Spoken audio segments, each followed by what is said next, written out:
Bismillahirrahmanirrahim. Assalamualaikum warahmatullahi wabarakatuh.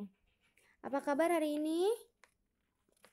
Alhamdulillah, semoga Allah senantiasa memberikan kesehatan dan perlindungan yang kepada kita semua. Baiklah, untuk pertemuan kita kali ini, materi yang akan dibahas yaitu mengenai sistem koordinasi pada manusia. Sebelum kita lanjut pada slide berikutnya, coba diperhatikan terlebih dahulu ketiga gambar yang ada di slide ini.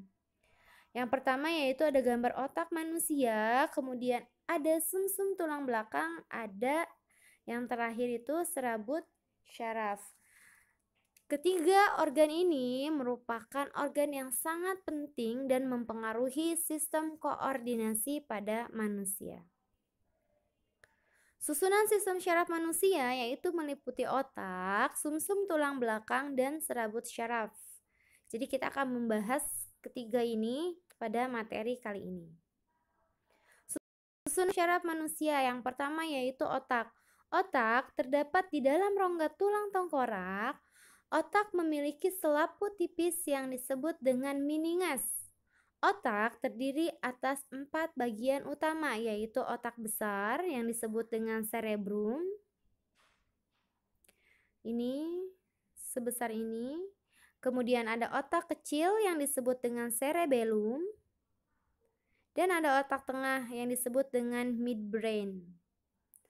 Kita akan membahas terlebih dahulu mengenai otak tengah. Otak tengah, di dalam otak tengah terdapat kelenjar hipofisis atau kelenjar endokrin utama yang biasanya disebut dengan sebutan master of gland, yang berfungsi untuk menghasilkan hormon. Talamus dan hipotalamus berfungsi sebagai pusat penerus pancaran atau sebagai pusat utama informasi syaraf sensorik dan diteruskan ke bagian otak sebelah atas. Hipotalamus terletak di bawah talamus. Ini di sini hipotalamus, berarti di atas ya, ini talamus.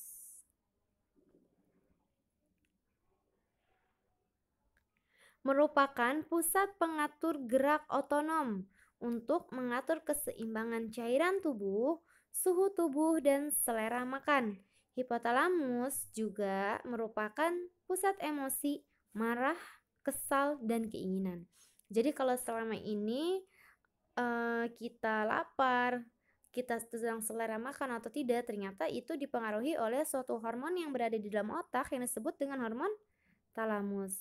Kemudian ketika kita marah, sedih, senang, dan memiliki keinginan, itu dipengaruhi oleh hormon hipotalamus yang berada di dalam otak.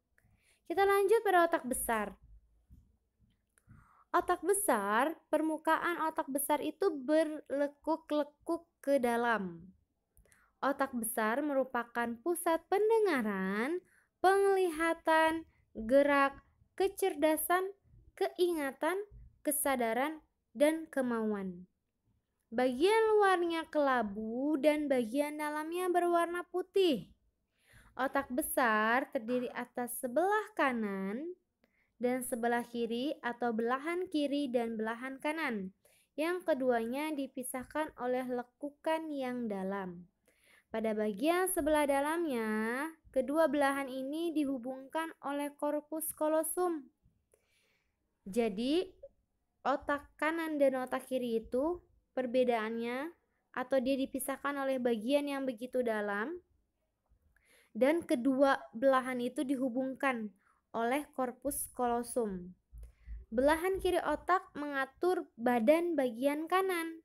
Jadi otak sebelah kiri kita mengatur badan bagian kanan dan otak sebelah kanan mengatur badan bagian kiri. Misal, jika terjadi kerusakan pada pusat gerak yang ada di otak kiri, maka yang akan mengalami kelumpuhan adalah badan bagian kanan, pintar, dan sebaliknya. Otak kecil terletak di bagian bawah, bagian belakang, dan merupakan pusat keseimbangan gerak otot. Sebagai pusat pengoreksi atau pengontrol gerakan-gerakan yang sudah dipicu oleh pusat otak yang lain. Yang ketiga, yang terakhir, sumsum lanjutan atau medula oblongata. Sini, medula.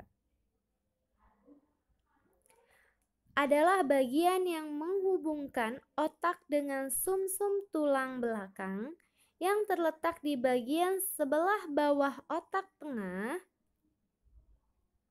Medula oblongata ini merupakan pusat pernafasan, denyut jantung, pelebaran dan penyempitan pembuluh darah. Bila bagian ini rusak, akan mengakibatkan hal yang sangat fatal. Seperti yang kita tahu tadi, bahwa fungsi dari medula oblongata ini sebagai pusat pernafasan.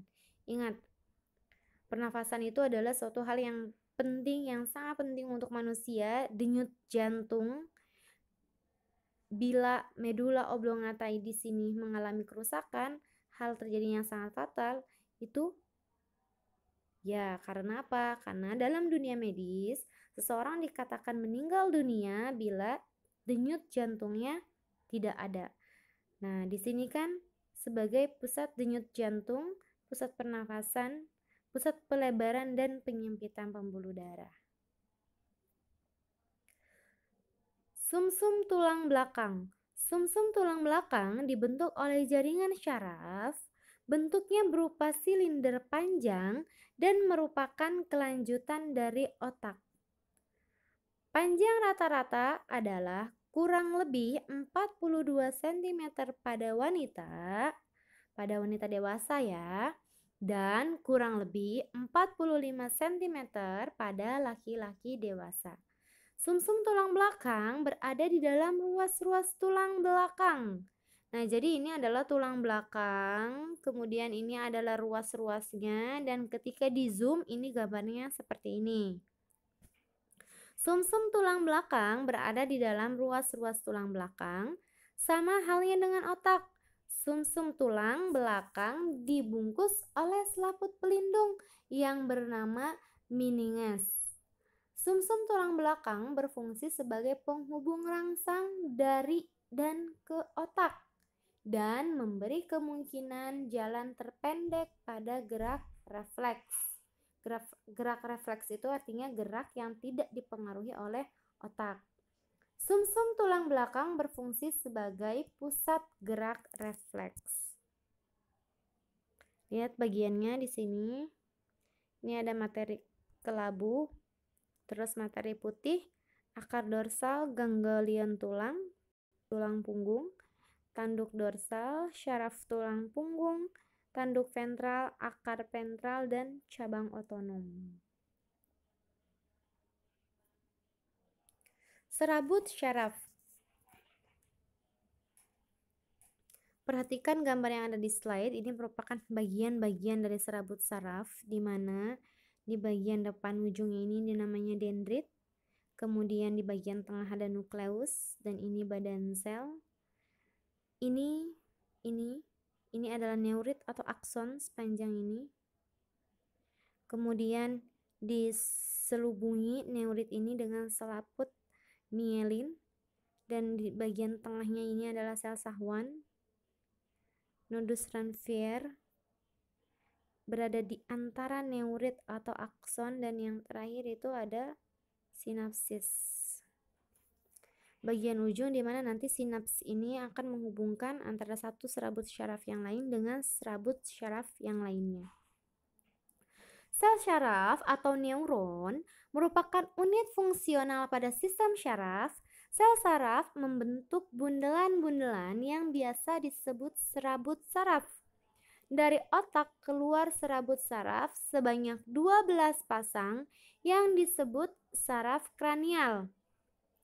Dari sumsum tulang belakang keluar serabut saraf yang disebut saraf spinal.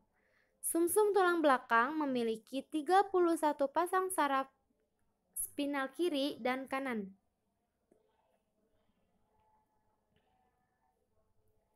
Syaraf kranial dan syaraf spinal membentuk syaraf tepi.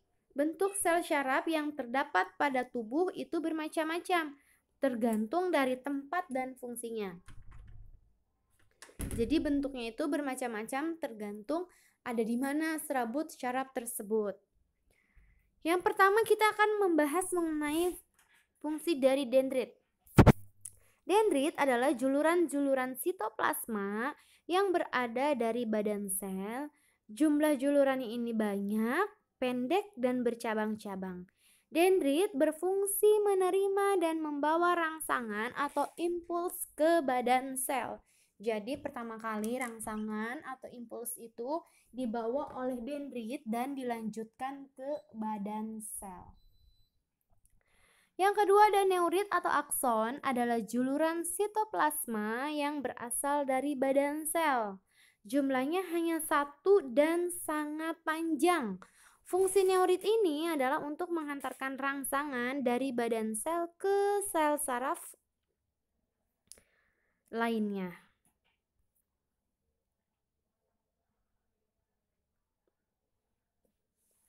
Berdasarkan fungsinya, sel saraf ini dibagi menjadi sel saraf sensorik dan sel saraf motorik serta sel saraf konektor.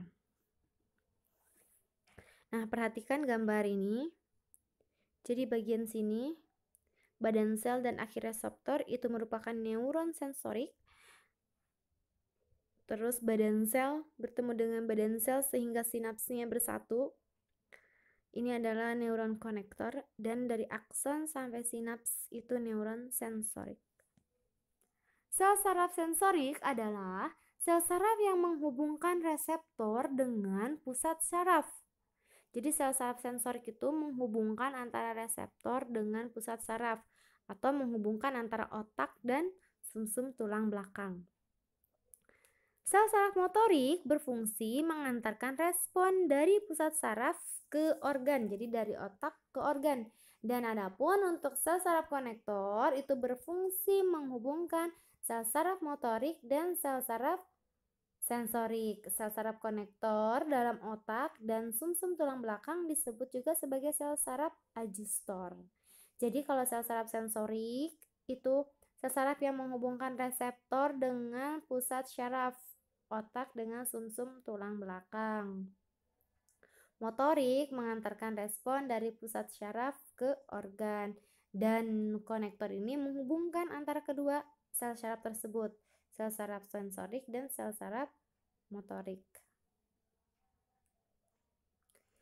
Sel-sel saraf dalam serabut saraf sambung menyambung dengan akson bertemu dendrit dari sel saraf lain pada suatu daerah pertemuan yang disebut dengan sinapsis. Rangsang dari badan sel akan diteruskan ke akson, melompati sinapsis ke dendrit sel saraf berikutnya, demikian dan seterusnya. Jadi di ujung serabut sel itu tadi ini merupakan sinaps, di mana nanti sinaps itu akan satu serabut saraf. Setiap satu serabut saraf itu memiliki sinaps dan sinapsnya akan terhubung dengan serabut saraf yang lain. Nah, ini nanti akan menimbulkan satu rangsangan dari badan yang akan diteruskan ke akson dan terus seperti itu.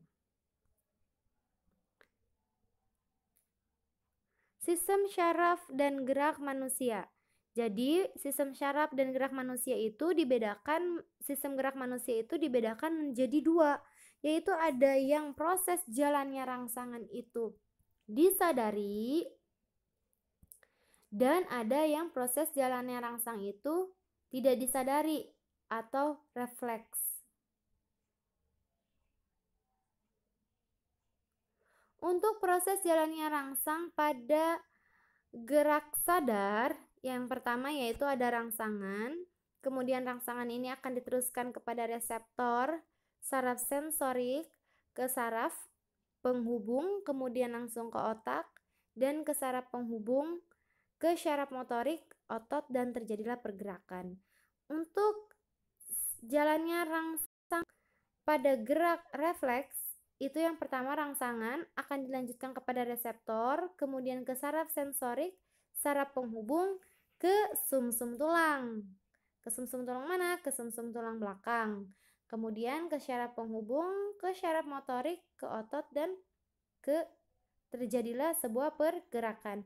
Jadi keduanya sama, hanya bedanya pada rangsangan sadar itu dari syaraf penghubung dilanjutkan ke otak, kalau pada gerak refleks dari syaraf penghubung dilanjutkan ke sumsum tulang belakang.